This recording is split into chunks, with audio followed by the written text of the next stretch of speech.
Êxodo, capítulo 40, do versículo 34 ao 38, diz assim a palavra de Deus: Então a nuvem cobriu a tenda da congregação, e a glória do Senhor encheu o tabernáculo.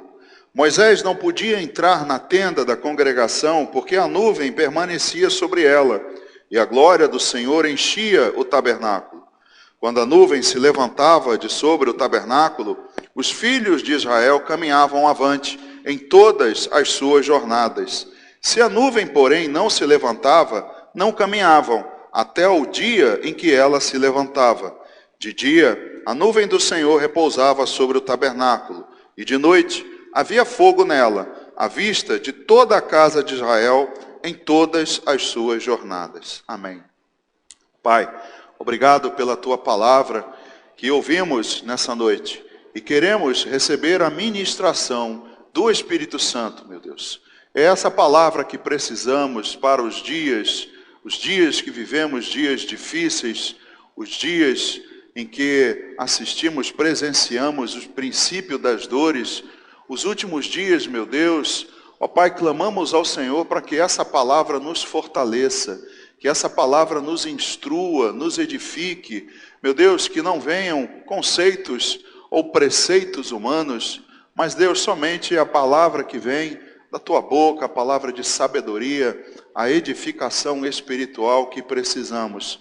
Para isso eu me coloco nas tuas mãos, rogando por misericórdia, graça e poder, para que a tua palavra seja ministrada através da minha vida. Assim, Pai, oramos te agradecendo em nome de Jesus. Amém. Amém, irmãos, podem sentar. Amados, aqui em Êxodo capítulo 40, vemos o relato do levantamento do tabernáculo.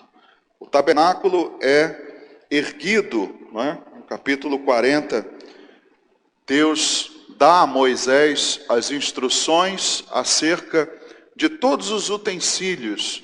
Antes você vai ver que há um relato das vestes, dos utensílios, do candelabro, do altar do incenso, do Santo dos Santos, todas as medidas, tudo Deus dá a especificação, a descrição bem detalhada para Moisés.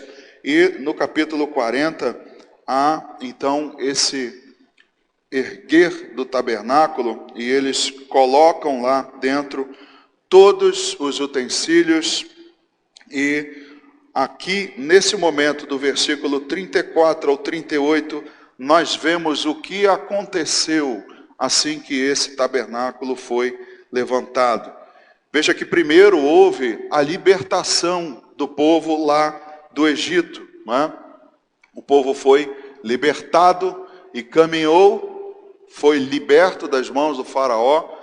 André leu aqui no início, né, o capítulo de Êxodo sobre a abertura do Mar Vermelho, e Israel passa, é livre do faraó e chega até o Monte Sinai. E nesse Monte Sinai a aliança foi confirmada. A aliança foi confirmada ali no Monte Sinai. E depois de 9 meses, meio que como se fosse uma gestação, né? Lembra isso? Foi erguido então o tabernáculo, e a partir daí, como você leu comigo, Deus veio, cobriu ali a congregação, encheu o tabernáculo, e essa nuvem da glória de Deus, ela, quando se movimentavam quando ela se movimentava, eles desmontavam todo o tabernáculo e marchavam, andavam junto com ela. É muito semelhante com a caminhada do povo de Deus hoje. Assim também aconteceu conosco. Nós, simbolizando o Egito, fomos libertos da escravidão do pecado. Nós, depois disso, ratificamos, confirmamos a nossa aliança com Ele aqui no batismo. Foi confirmada a aliança. Deus fez uma nova criatura, começa o seu processo de santificação.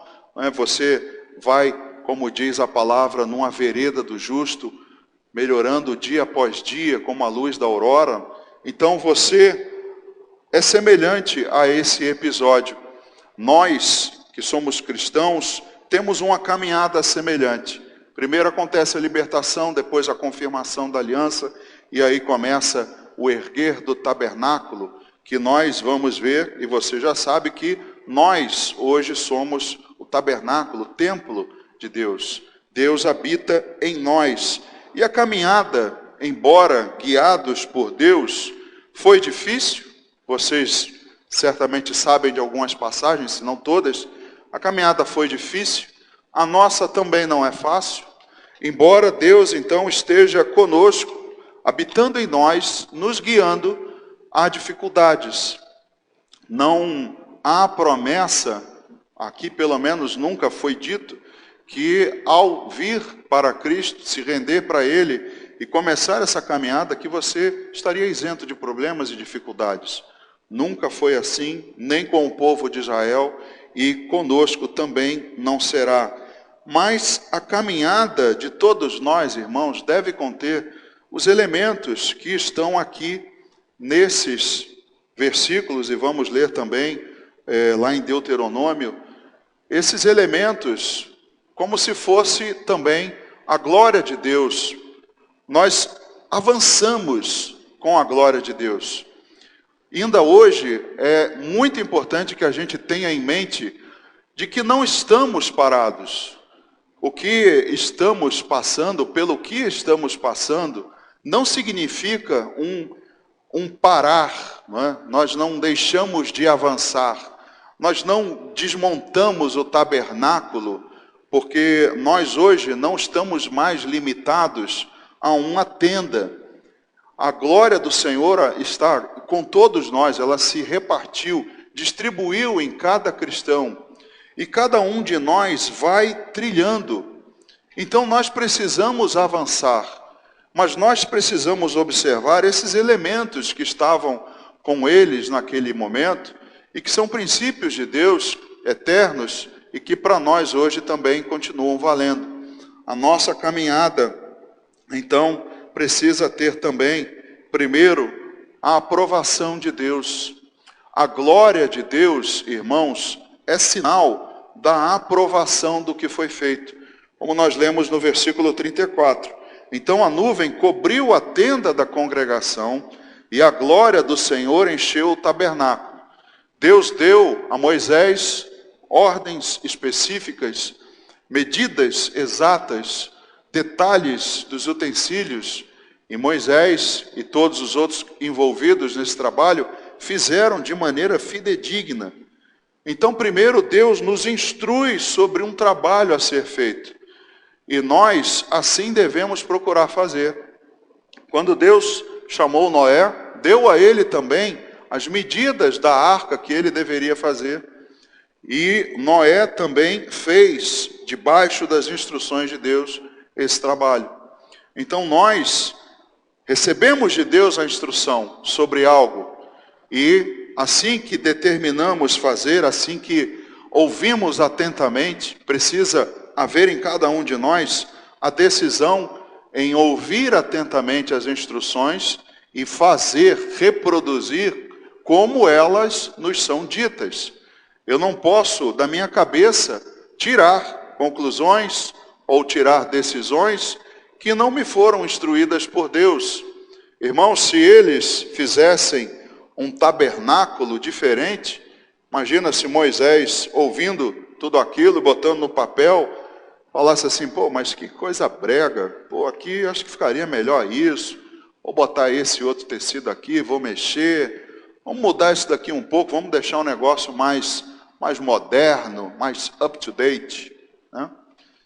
Vocês acham que a glória de Deus, assim que fosse erguido, estaria ali enchendo o tabernáculo? Se não encheu, irmãos, é que não houve aprovação. Então, ao fazer exatamente como Deus mandou, Deus viu também a disposição no coração de cada um, tanto de Moisés como dos outros, porque também não adianta obedecer, fazer tudo certinho, se no seu coração não tiver uma disposição para isso. Deus também não vai aprovar.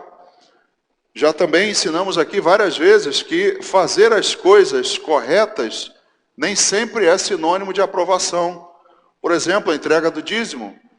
Se nós entregamos, trazemos o dízimo à casa do Senhor, mas no nosso coração temos outro propósito, como de troca, né, como de barganha, ou se eu me busco a fazer determinados sacrifícios, esperando de Deus alguma coisa em troca, Ele não vai aprovar, a glória dele não vai encher.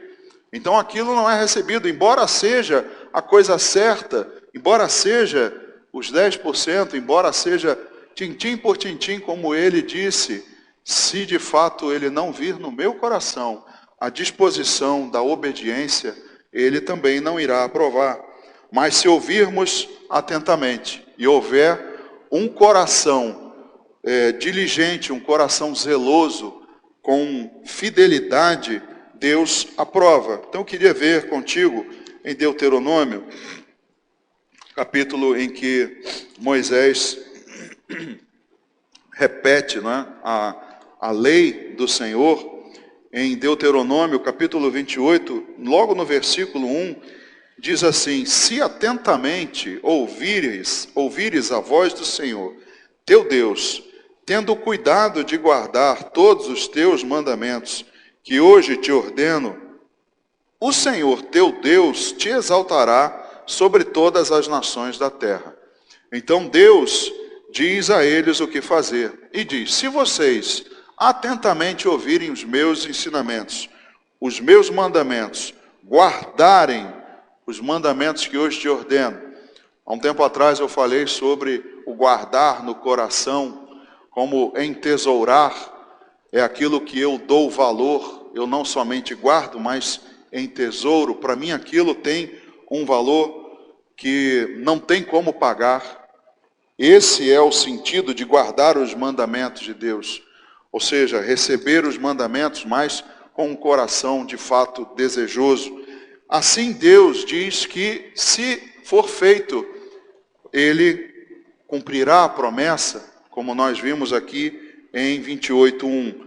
E a sua aprovação, irmãos, é o que precisamos. A aprovação de Deus é o que precisamos para iniciar a caminhada. Se Deus não aprovar determinada coisa, não inicie. Não adianta começar uma caminhada, se Deus não aprovar. Digo isso no âmbito espiritual. Aguarde a resposta de Deus. Deus tem que aprovar. Às vezes em que Davi ia combater com nações, com exércitos, ele antes dobrava o seu joelho e chamava, pedia, né, a Deus a direção, e dizia: Senhor, devo ir contra eles? Entregar Moisés?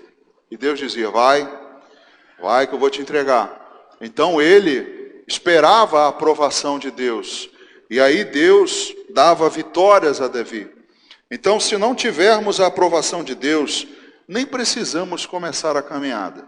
É preciso que Deus encha com a sua glória o tabernáculo ou aquilo que Ele te instruiu.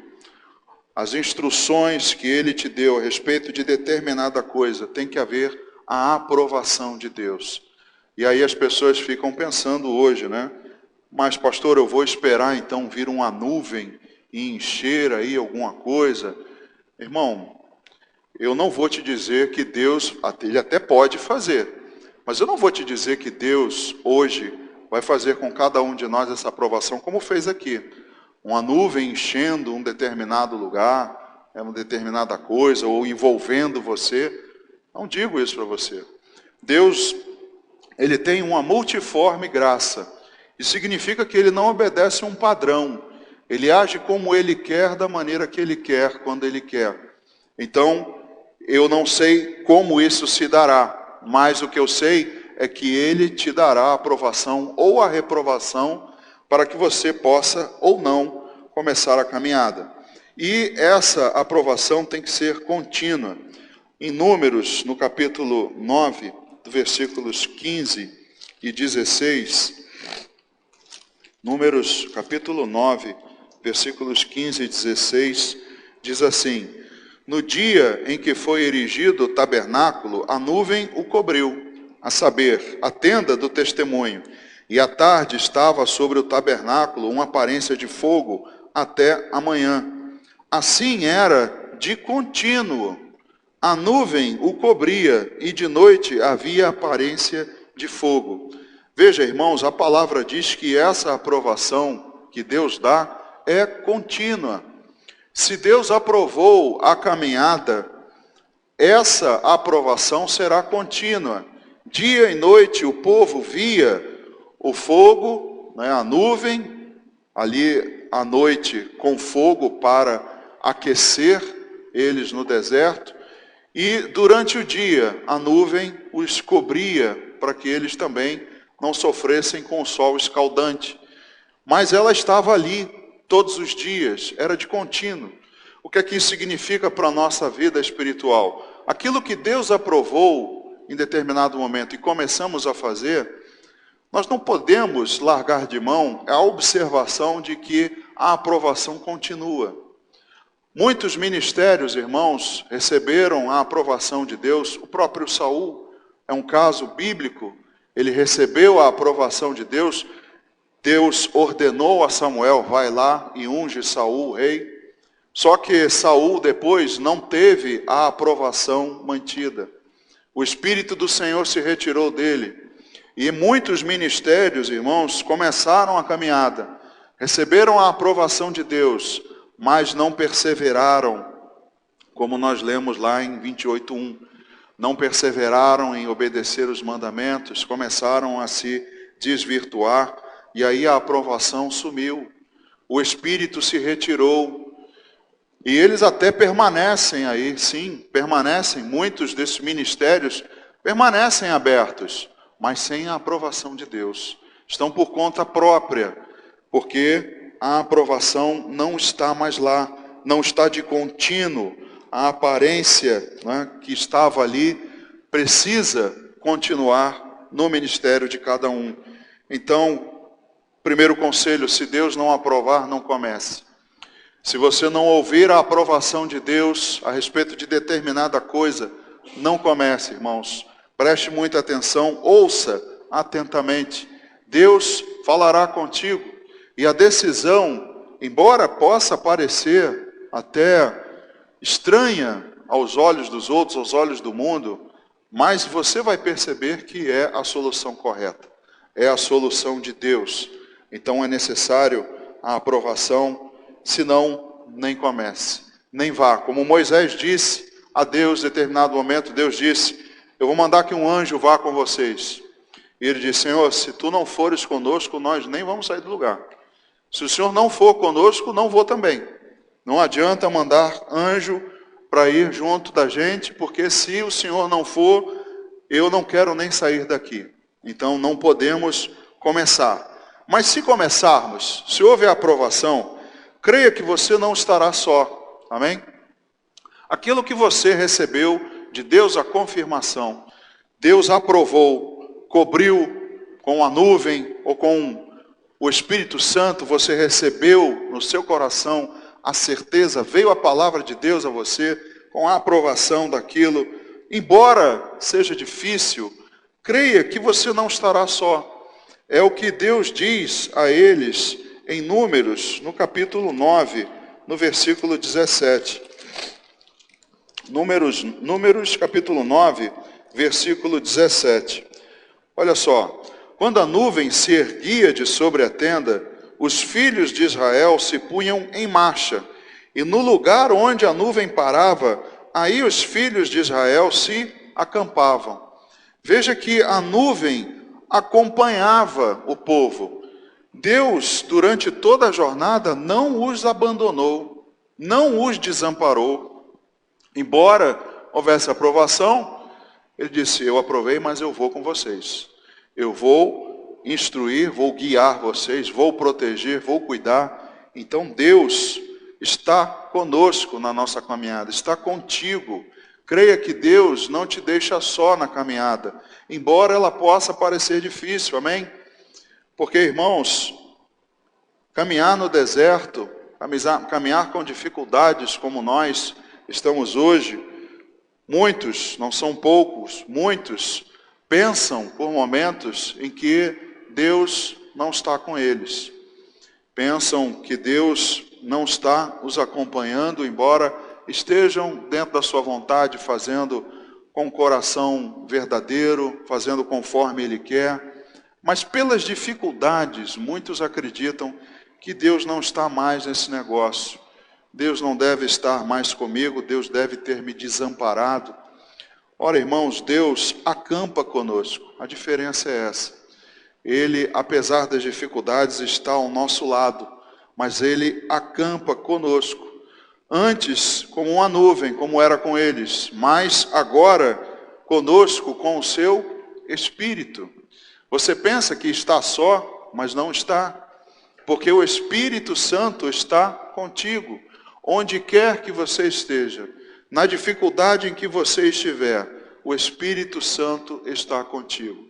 Paulo esteve em momentos difíceis durante um naufrágio, mas o Espírito do Senhor apareceu a Paulo e diga: não temas, nenhuma vida sequer se perderá desse navio. Então Deus não tirou Paulo nenhum dos outros do naufrágio, do problema, da tempestade, mas esteve com eles, esteve ali acampando com o seu Espírito, hoje está conosco. Veja o que diz o Evangelho segundo Mateus, no capítulo 28, versículos 19 e 20. Mateus 28, 19 e 20, promessa do Senhor Jesus.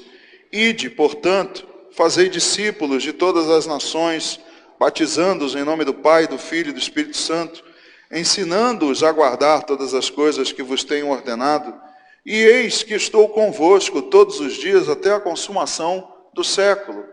Promessa de caminhada espiritual para todos os cristãos de Jesus é: estarei convosco até a consumação do século. Se vocês guardarem os meus mandamentos, fazendo discípulos, se vocês fizerem o que eu estou determinando vocês a fazerem, se vocês de fato cumprirem o ID, se fizerem a minha vontade, eu estarei com vocês até a consumação do século. Então a promessa de Jesus é de estar conosco. A promessa continua sendo como foi lá em Êxodo. Deus conosco na jornada, uma jornada longa, uma jornada difícil, mas Ele disse: ide por todas as nações. Então, irmãos, não é vai até a Tijuca. O ide por todas as nações implica em grandes distâncias, implica em encarar, superar dificuldades, problemas, e é uma luta.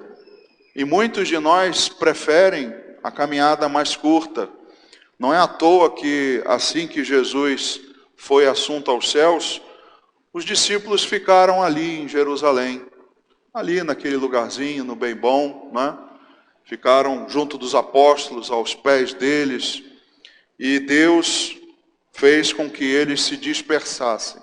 Houve uma perseguição após a morte de Estevão, para que eles pudessem de fato cumprir, porque o homem, por decisão normal, vai decidir pela jornada mais curta. Mas Jesus disse: ide por todas as nações. Jornada longa, caminhada difícil, a caminhada com pedras, terrenos de subidas e descidas, vales, né, da sombra da morte, como diz Davi no Salmo 23, ainda que eu ande pelo vale da sombra da morte. É possível que você ande por ele, mas tu estarás comigo. O teu cajado me consola. Então, irmãos, Deus promete a nós companhia, nos promete a aprovação, se fizermos, não é, direitinho, mas promete estar conosco, acampar conosco, estar conosco na jornada. E havia um exercício de paciência para o povo. E há um exercício de paciência para nós também hoje, bastante grande. A nuvem às vezes ficava parada, você percebeu aqui no texto? Êxodo capítulo 40, voltando lá, aquele que nós lemos, Êxodo 40, 36 e 37, diz assim: quando a nuvem se levantava de sobre o tabernáculo, Os filhos de Israel caminhavam avante em todas as suas jornadas. Veja, em todas as suas jornadas. Não era, a nuvem foi hoje, acho que eu não vou não. Nessa eu não vou não. Vou depois. Eu acompanho, depois eu chego, alcanço vocês. Em todas as jornadas, o povo ia e a nuvem acompanhava.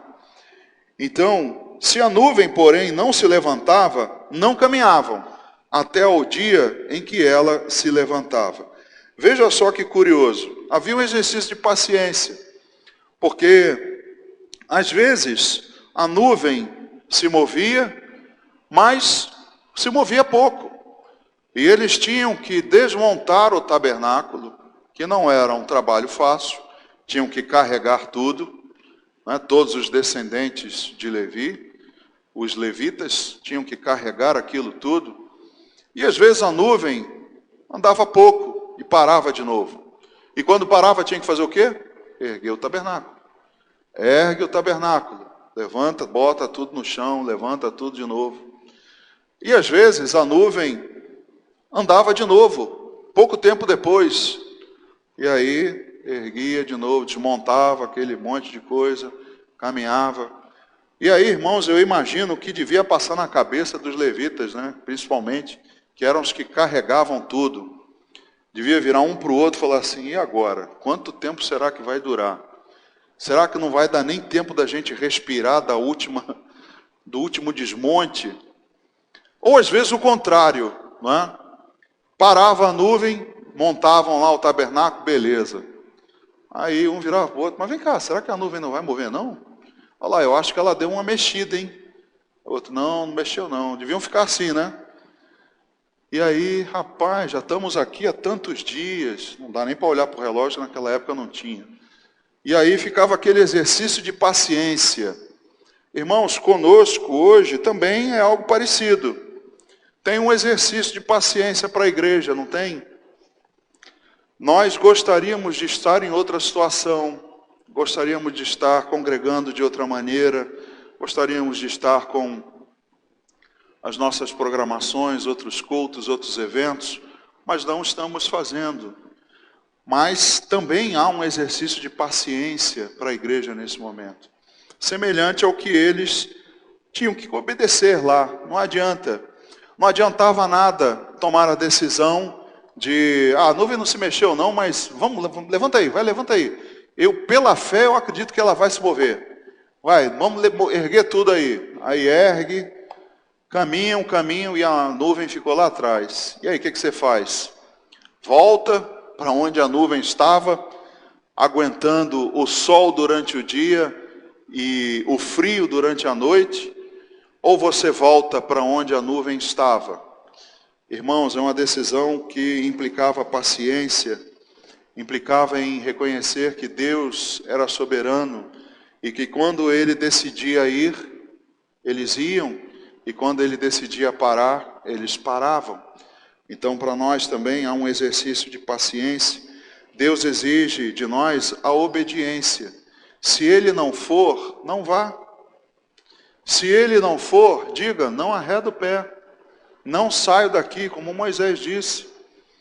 Se Ele for, não seja desobediente, vá com Ele. Ah, Senhor, eu não vou não. Vou ficar por aqui. Aqui tá bom, aqui tá legal. Se Deus se moveu, vá com Ele. Acompanhe o mover de Deus. Ele exige então paciência e obediência. É um momento muito similar ao que estamos vivendo hoje, mas o que você precisa é crer na mão graciosa de Deus. Crer que ela está cuidando de você, apesar dos pesares, do lugar, da situação. Creia que essa mão continua cuidando de você. Vamos lembrar o que Esdras diz lá no seu livro. Esdras, capítulo 7. Vamos ler no versículo 6 e depois o capítulo 8. Perdão. Êxodo, capítulo 7, versículo 6, diz assim: ele era escriba, versado na lei de Moisés, dada pelo Senhor, Deus de Israel, e segundo a boa mão do Senhor, seu Deus, que estava sobre ele, o rei lhe concedeu tudo quanto lhe pedira. Veja como Esdras estava ainda com o rei, servindo como copeiro, mas dá o testemunho de que o rei concedeu tudo o que ele pedira, porque a boa mão de Deus estava com ele. No capítulo 8 agora, no versículo 21 ao 23, mais uma vez, Esdras diz ao povo: então apregoei ali um jejum junto ao rio Ava, para nos humilharmos perante o nosso Deus, para lhe pedirmos jornada feliz para nós, para nossos filhos e para tudo que era nosso, porque tive vergonha de pedir ao rei exército e cavaleiros para nos defenderem do inimigo no caminho, porquanto já lhe havíamos dito: a boa mão do nosso Deus é sobre todos os que o buscam, para o bem deles, mas a sua força e a sua ira contra todos os que o abandonam. Veja o que Esdras diz aqui: olha, eu disse ao povo que eu não iria, eu tinha vergonha de pedir ao rei novamente exército e cavalos, porque ele já tinha me concedido tudo que eu pedira por causa da boa mão de Deus, mas eu lembrei ao povo isso: olha, o que eu pedi lá atrás a ele, a boa mão de Deus nos ajudou e nos atendeu. Então essa mesma boa mão há de nos ajudar também. Vamos buscar a Deus. Ele apregou a um jejum para humilhação perante Deus. Ele pede, para que o povo então se achegue, se aproxime de Deus, para que Ele, Deus, defenda, para que Ele, Deus, conceda todas as coisas que eles precisam, porque obedeciam. Mas ao mesmo tempo diz: entretanto, para os desobedientes há uma força e uma ira. Para aqueles que o abandonam, Deus tem ira, justiça.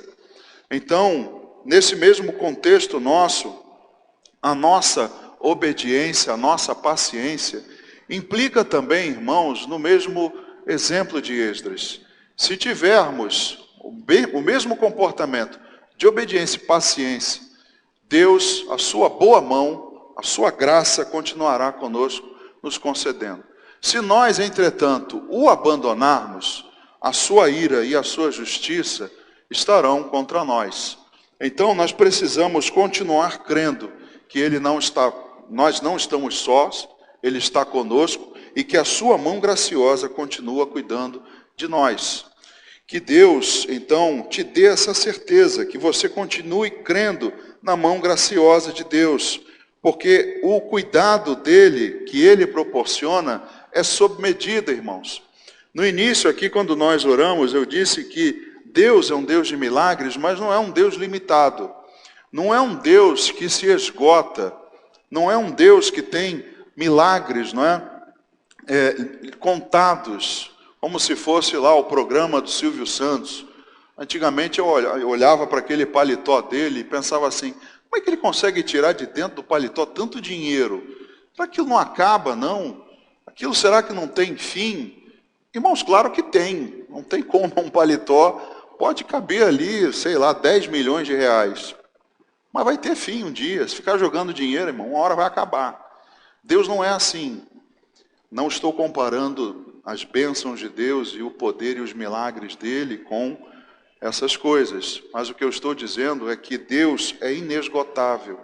Deus não tem recursos esgotáveis, que vai dizer assim: olha, eu agora não posso mais conceder milagres, bênçãos, porque acabou.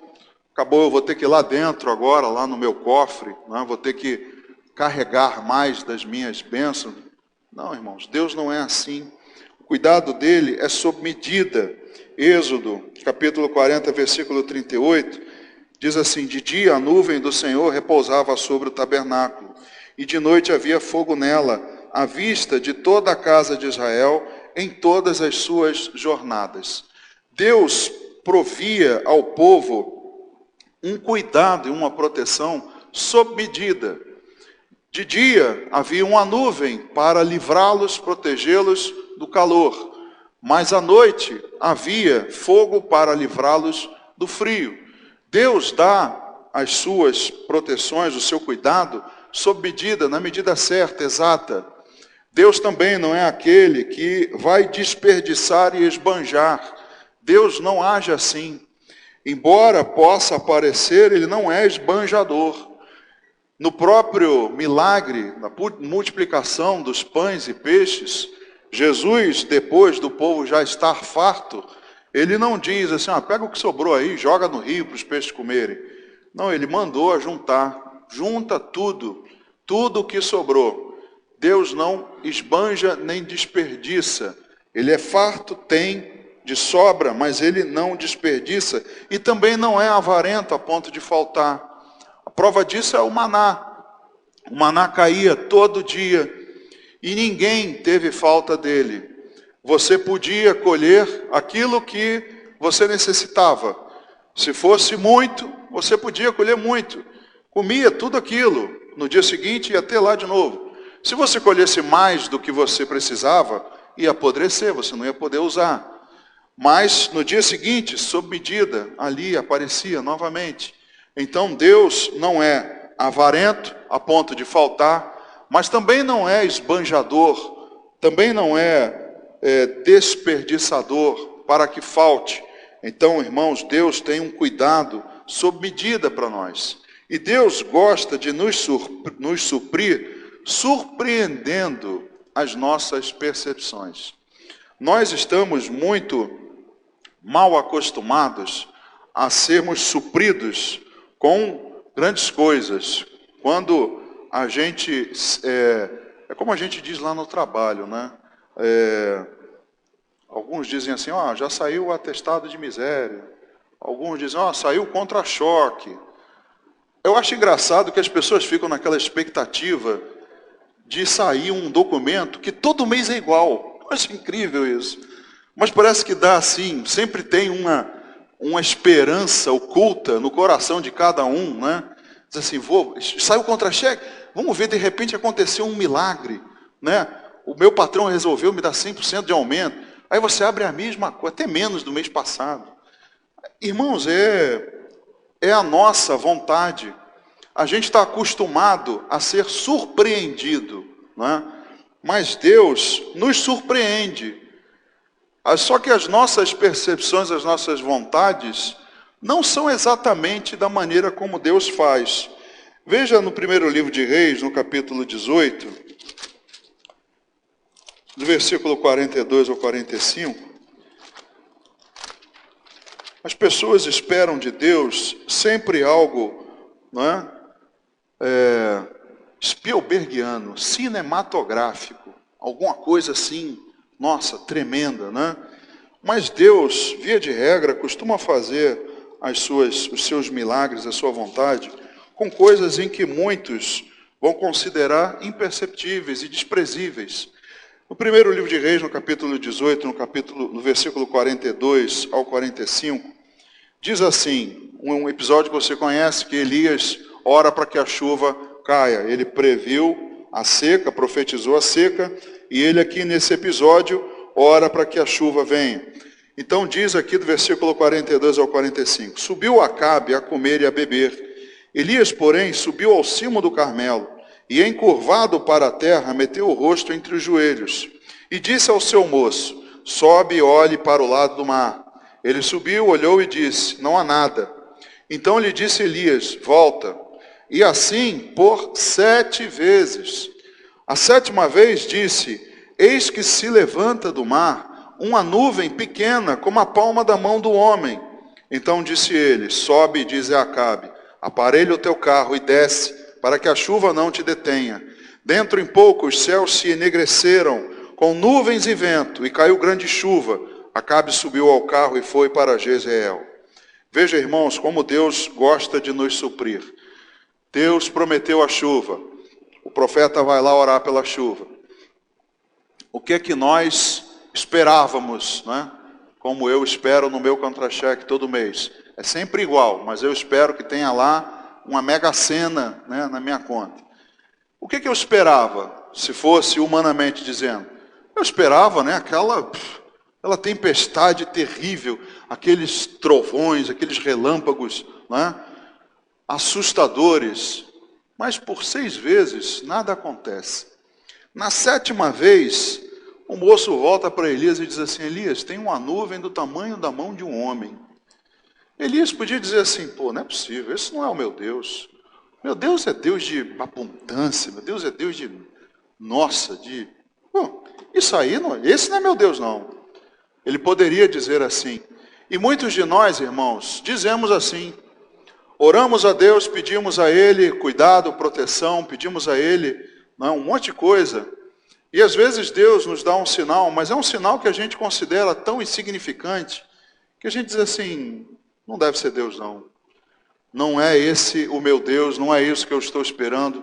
E eu ignoro, negligencio. E aí o que Deus faz diante disso? Se não for por muita misericórdia e graça, você pode ficar sem a sua bênção, sem o seu milagre. Então isso tem um lado bom e um lado perigoso. Quem estará atento? Quem estará atento para que essa pequena nuvem do tamanho da mão de um homem se levante de um mar e você creia que ela é o prenúncio de uma grande chuva? Porque dentro em pouco diz o texto que o céu estava coberto de nuvens negras e começou a desabar um temporal terrível.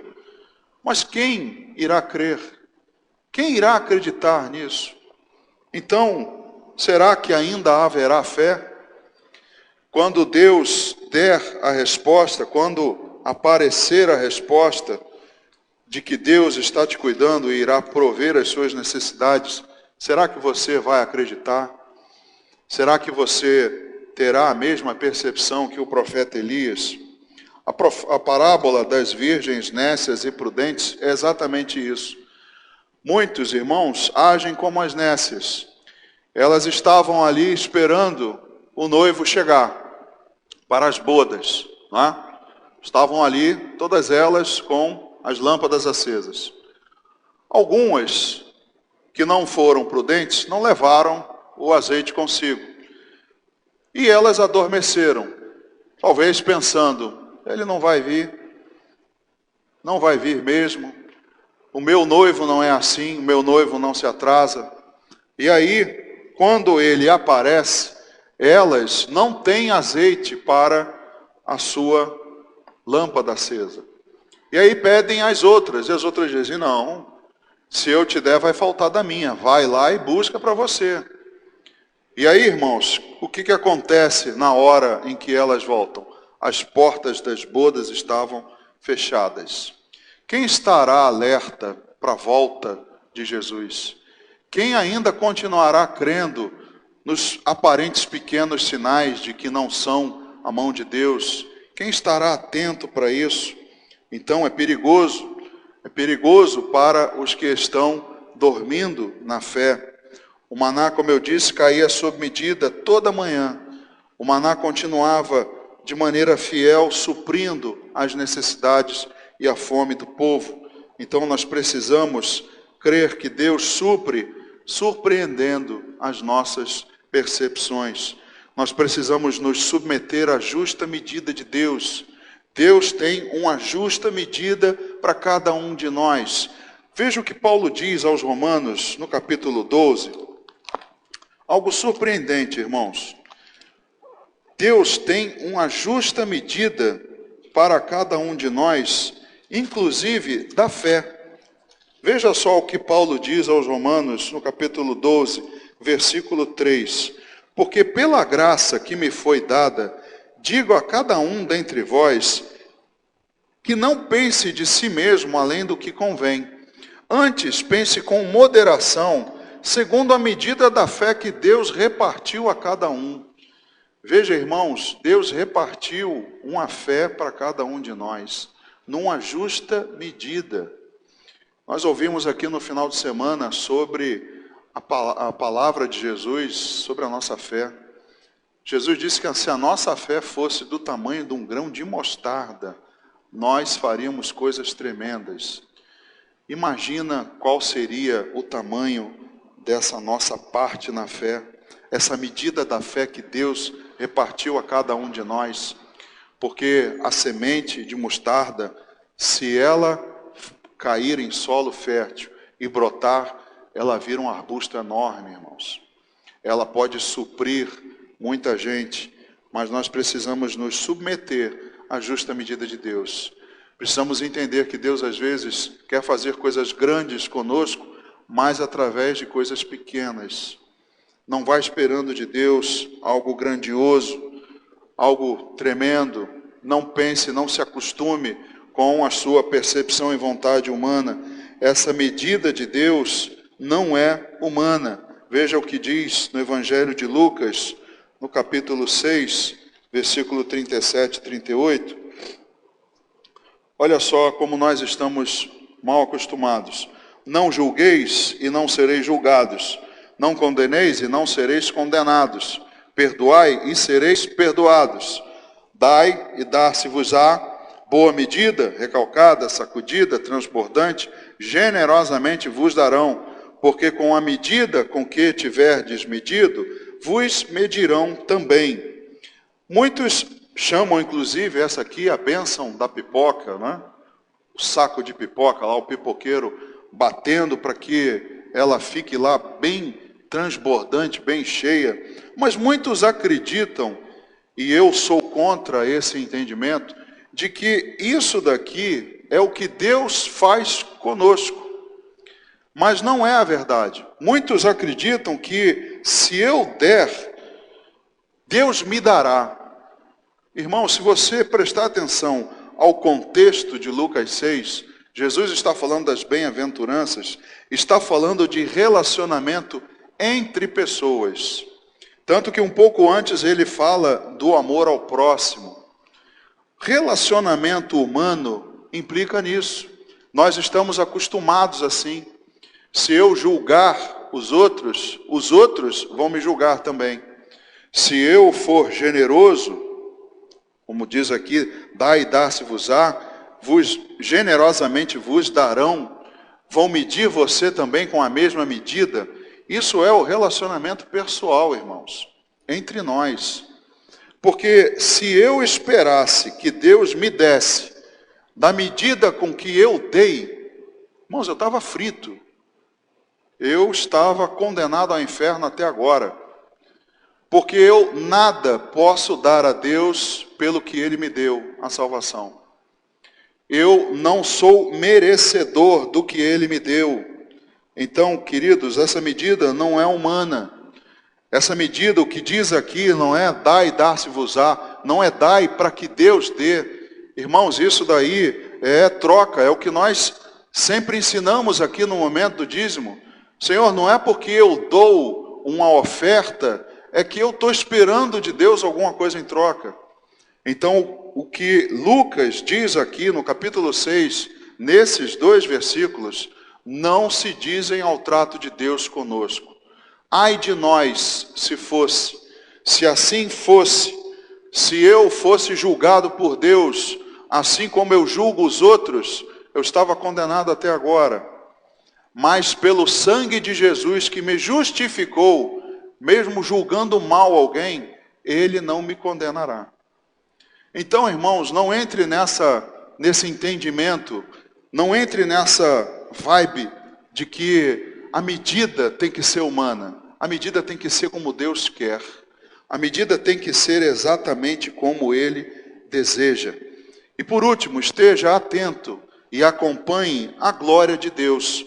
Voltando lá ao livro de Números, capítulo 9. Números 9, versículos 19 e 20. Diz assim: quando a nuvem se detinha muitos dias sobre o tabernáculo, então os filhos de Israel cumpriam a ordem do Senhor e não partiam. Versículo 20. Às vezes a nuvem ficava poucos dias sobre o tabernáculo. Então, segundo o mandado do Senhor, permaneciam. E segundo a ordem do Senhor, partiam. Veja que eles acompanhavam o movimento da nuvem. É claro que às vezes a nuvem ficava poucos dias, e eles ficavam ali poucos dias. Às vezes ela se movia, não é? Às vezes ficava desde a tarde até pela manhã, e aí depois ela se erguia de novo. Irmãos, havia essa necessidade, como eu disse, a paciência e a obediência, mas em estar atento e acompanhar a glória de Deus. Porque a glória de Deus não para. A glória de Deus avança. E você precisa estar atento e acompanhá-la. Você precisa avançar. Não se deixe convencer de que esse momento é um momento de parada, que não estamos avançando. A glória de Deus não é detida por nada. Então, continue avançando, acompanhe a sua glória, porque Ele às vezes faz movimentos suaves, irmãos. Como eu disse, às vezes a nuvem se movia pouco. Deus, às vezes, levanta uma nuvenzinha pequena. Jesus pergunta assim: quanto vocês têm aí? 5 pães e 2 peixes. Tá bom. Então, irmãos, nós precisamos atentar aos movimentos suaves. O profeta Elias, depois desse episódio que nós lemos, ele foge de Jezabel e ele vai ao monte, ele vai para ter um encontro com Deus, e durante alguns eventos ali naturais, a Bíblia relata que Deus não estava presente, mas Deus estava presente numa brisa suave. Então, irmãos, nós precisamos entender e acompanhar a glória de Deus. Acompanhar os pequenos detalhes, os pequenos movimentos, as pequenas coisas, as coisas suaves. Ele não espera a nossa negligência. Ele não vai ficar parado se nós decidirmos, por negligência, pararmos também. Ele não vai assim: olha, eu vou andar. Não, Deus, eu não quero ir não, vou ficar parado aqui. Aí você acha que Deus vai ficar assim: pô, não vai não, poxa, não vou ter que parar aqui também. Você acha que Ele vai parar por sua causa? Não, irmãos, Deus não vai parar, a sua glória vai continuar avançando. Você que precisa tomar a decisão de levantar e caminhar com ela. Você que precisa tomar a decisão de acompanhá-la, de estar junto dela. Depois que a glória for embora, o que você vai fazer? Lembra lá do episódio, se não me engano, no primeiro livro de Samuel, em que os filhos de Eli, Ofni e Finéias, decidem levar a arca para a batalha contra os filisteus, e aí eles morrem, os filisteus levam a arca, e aí uma das noras do Eli, que morreu também naquele episódio, ela teve um filho por causa da notícia que recebeu, e deu a ele o nome de Icabô. Foi-se a glória do Senhor. Irmãos, depois que a glória foi embora, o que você vai fazer? Você vai sair correndo atrás dela? Você vai ficar parado dias e dias? Depois você decide ir. E onde ela estará? Onde você vai procurar a glória do Senhor? Pela misericórdia de Deus, ainda há chance de achá-la. Deus é tão misericordioso e tão bom, que Ele ainda dá a chance de alcançá-la. Enquanto Jesus não voltar, nós todos temos a chance de alcançar a glória de Deus. Temos a chance de caminhar com Ele. Deus não quer deixar ninguém para trás, não é essa a vontade dEle. Deus, o desejo dEle é que todos sejam salvos. Por isso que nesse episódio aqui, Deus instituiu as trombetas. Veja o capítulo 10, versículo 1 ao 3. Disse mais o Senhor a Moisés: faze 2 trombetas de prata, de obra batida as farás. Servir-te-ão para convocares a congregação e para a partida dos arraiais. Quando tocarem, toda a congregação se ajuntará a ti à porta da tenda da congregação. Irmãos, isso é graça pura. É favor não merecido. Porque quando a nuvem se movia, tinha gente que via, mas tinha gente que não estava nem aí. O arraial era enorme, um monte de gente, as tribos distribuídas ali. Irmãos, então tinha gente que não ia perceber. Mas o que Deus instrui a Moisés? Olha, faz uma trombeta, umas trombetas aí, para quando tocar, os desatentos ouvirem e se ligarem. Olha, a glória de Deus está avançando. Vamos embora, é momento da gente levantar e acompanhar. Então, irmãos, é graça pura, é favor não merecido. Então nós, hoje, somos chamados os tabernáculos de Deus. Como eu disse no início, nós hoje somos o templo do Espírito Santo. É mencionado lá na segunda carta de Paulo aos Coríntios, no capítulo 5, versículo 1.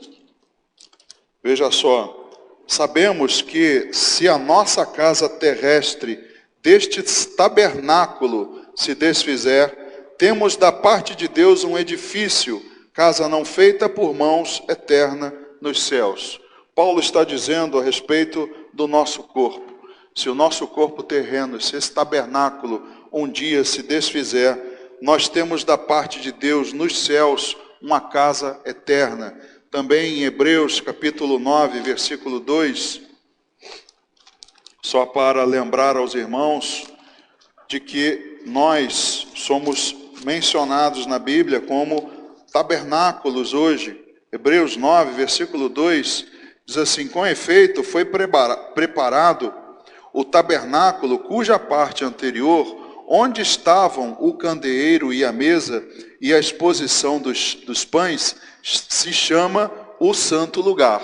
Então havia o tabernáculo, havia o primeiro tabernáculo. A palavra do grego que Paulo diz na segunda carta aos Coríntios, capítulo 5, versículo 1, tem a mesma origem de Hebreus 9, onde menciona o primeiro tabernáculo, dando aos irmãos o entendimento de que, de fato, a Bíblia, quando fala a respeito do tabernáculo que somos nós, está fazendo uma analogia com aquele primeiro.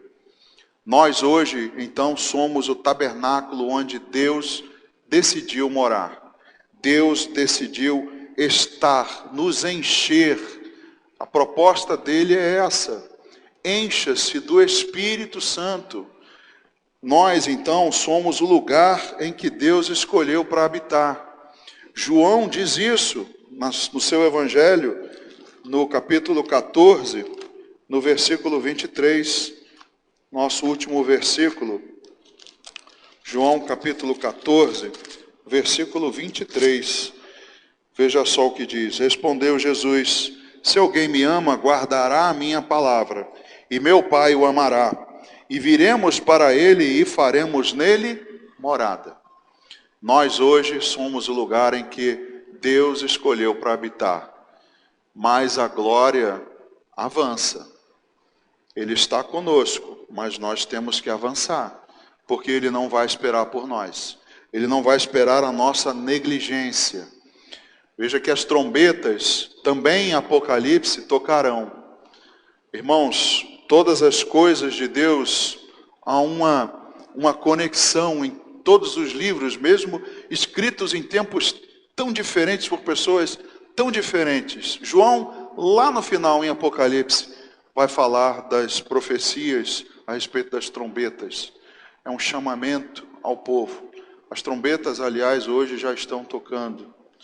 Eu diria que nós hoje precisamos ouvir Deus falando todas essas coisas, nos instruindo, querendo avançar seu povo, nos mostrando que Ele não está parado, nós não estamos congelados e que Ele continua cuidando de nós. Então creia, irmãos, que você não está só, que Ele cuida de você e que quer te conduzir com sua glória. Amém? Vamos ficar de pé e vamos orar.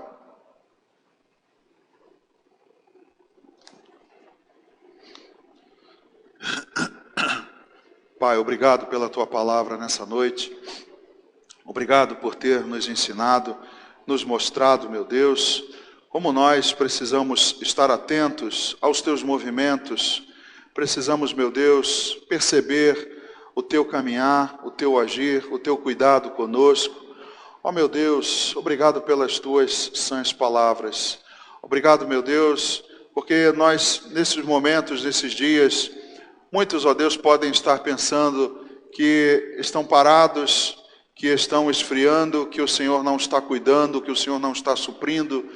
Ó meu Deus, nenhuma caminhada proposta foi de facilidade, mas Deus, de dificuldade, mas sobretudo do Senhor conosco, nos acompanhando, suprindo, nos confortando, nos guardando. Obrigado, meu Deus, e nos dá essa certeza. Abençoa, Pai, e instrui a cada um de nós sobre todas essas palavras. Assim nós oramos, meu Deus, e te agradecemos em nome de Jesus. Amém.